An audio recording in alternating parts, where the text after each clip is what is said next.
At the fort in Tarifa with the same wind blowing in his I sit staring out at the skies. It reminded him of skies, the wool from his sheep who were now seeking food and water. looking at the cotton candy-like clouds of different colors, wondering where you are and what you're doing right now.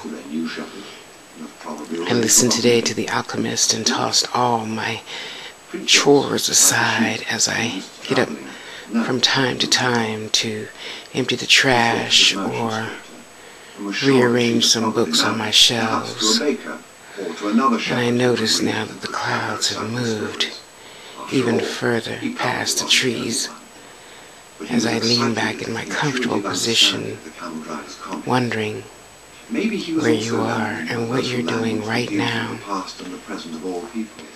As I lean back in my favorite position to stare at the birds and sky, I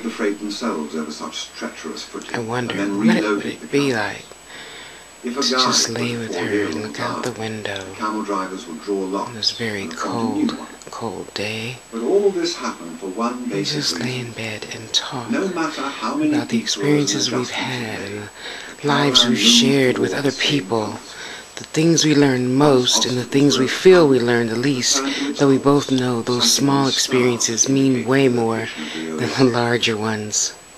And we'll plan our trip to Disneyland next New Year, doing mental calculations on our fingers and toes as we play like girls in bed, kicking our feet into the air, counting, our fingers meshing, our toes touching, our bodies mingling in the stillness of one another. And remembering the day we first spoke so long ago now, seems like eons, and laughing, me laughing at myself for finally feeling free enough to say things I had never said to another in, well, a very long time.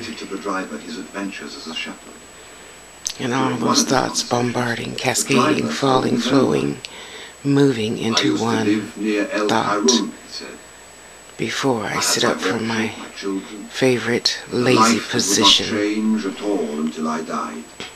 One year, thank you. When the crop was the best ever, we all went to Mecca, and I satisfied the only unmet obligation in my life.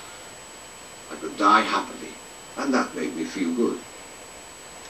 One day, the earth began to tremble and the Nile overflowed its banks. It was something I thought could only happen to others, never to me.